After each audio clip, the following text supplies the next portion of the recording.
श्री श्री ठाकुर अनुकूल चंद्रंकर 138तम जन्म उत्सव और विधिपनी महोत्सव अनुष्ठित। नाच गीत झुमिले सत्संगी प्रेमी और दर्शक। ढेंकानाल ठाकुर अनुकूल चंद्रंकर 138तम जन्म उत्सव सहित जिलास्तरीय विधिपनी महोत्सव अनुष्ठित होइछि। यह कार्यक्रम में चोकाण मंत्री कृष्णचंद्र पात्र मुख्य अतिथि भाव में जोगदे विधिपनीर वार्ता पुस्तक उन्मोचन करने सह पूज्य पाद अरविंद दांकर आशीर्वाद नहीं।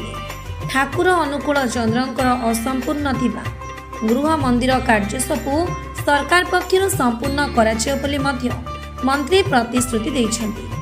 जाति धर्म वर्ण निर्विशेष हजार हजार सत्संगी तथा साधारण भक्त जोग देथिले। एही परिप्रेक्षी एक मागणा स्वास्थ्य शिविर और मागणा आईन परामर्श सहायता केन्द्र खोला जाइतिला।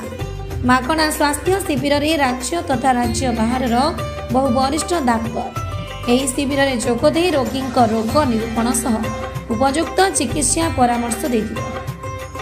सेहिभଳି आईन सहायता केन्द्र रे वरिष्ठ आईनजीवी द्वारा विभिन्न परिवार फौजदारी मामला ठकेई दुर्नीति संबंधी आईन परामर्श नहीं।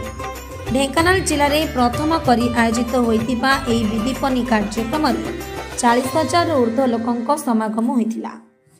आगामी दिन में अन्य जिले में एहिभଳି जिलास्तरीय कार्यक्रम आयोजित हेबो बोली उत्सव कमिटी सभापति कहिसंती। ढेंकानालरू स्वतंत्र प्रतिनिधि अक्षय कुमार नंदंक रिपोर्ट, ढेंकानाल न्यूज ओडिशा।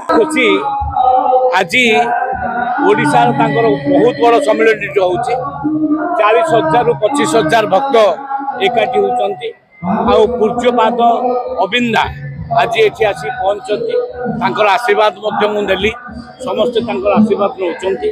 तेणु ये कार्यक्रम ढेंकानाल रे से माने करिथिबारु मु अत्यंत खुशी। आम समस्त आनंदित। आउ निश्चित भाव में आमर अनुकूल चंद्र जोठी जोठी आउ गृह कार्य बा मंदिर कार्य असंपूर्ण अच्छी ताकू निश्चित भाव में करा से मते लिखित आकार देवे कोटी कौन काम अच्छी ताकू सरकार तरफ पूरा अनुग्रह करा सहयोग करा। तेणु ये जो कार्यक्रम पूरा सफल हम धीरे धीरे धीरे धीरे भक्त मैंने आहरी आसुँच। समस्त को स्वागत करुच्ची। ढेंकानाल तरफ स्वागत करुच्ची। बड़ आनंद कार्यक्रम करूँ। आई कार्यक्रम प्रथम ढेंकानाल होइथिबारु मु विशेष कर बहुत आनंद। ज्ञानेन्द्र साहू कहबे ढेंकानाल प्रथम थर पई एभଳି गोटे विधिपन्न आयोजन कराइछि। केते लोक एकत्रित होइछन, कोट कोट लोक आछन और केते दिन लोक चलिबो। वास्तविक ये तो अवर्णनीय समावेश परंपरामय श्री ठाकुर अनुकूल चंद्रंकर सत्संग सार्वजनीन ये सत्संग रे कौन प्रकार प्राचीर नहीं। एतरे समस्ते आमे सत्संगी यही भावटा संचार करने लगी ये उत्सवटी है। समस्ते आमे सामिल होइछे। हिंदू मुसलमान क्रिश्चियन बौद्ध ईसाई संप्रदाय निर्विशेष समस्ते आमे सत्संगी ये भावटा केवल संचार करने लगी ये विधिपनी उत्सव समावेश। आज प्रातः संकीर्तन सहित उषा कीर्तन पर प्रातः विनती प्रार्थना आई। प्रातः विनती प्रार्थना पर संकीर्तन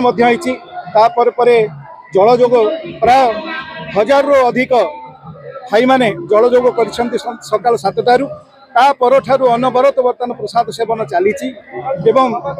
तार सबुठ बड़ आकर्षण जिनस हूँ स्वास्थ्य सेवा शिविर कराई।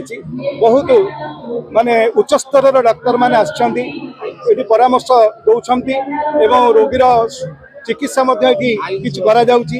एवं आईन सहायता केन्द्र गोटे करा आईन जो मान पाखे पहुँची पार ना से आईनगत समस्या को समाधान करने को तार व्यवस्था करा। द्वितीय जिनस हूँ कल्चरल ग्रुप जो रही डिफरेंट डिफरेंट आमर स्कूल कॉलेज छात्र छात्री मैंने योगदान कर सत्संगर किसी आमर शिशु कलाकार मान युवक कलाकार मैंने योगदान कर। सबुठ बड़ आकर्षण है जे आमर कलिकता स्थित जो व्हाइट ब्रांच मेलोडी पार्टी अच्छी से आज ये योगदान करुँच। संध्या अपराह्न 3टारू से प्रोग्राम टी आरंभ हो जहाँ युवक समाज सबुठ बड़ आकर्षण हे वेस्टर्न आउ ईस्टर्न सिंथेसिस माध्यम ये मेलोडी प्रोग्राम टा होउची। यही हूँ स्पिरिचुअल मेलोडी केवल भाव में हो समस्त आज उपभोग करवा।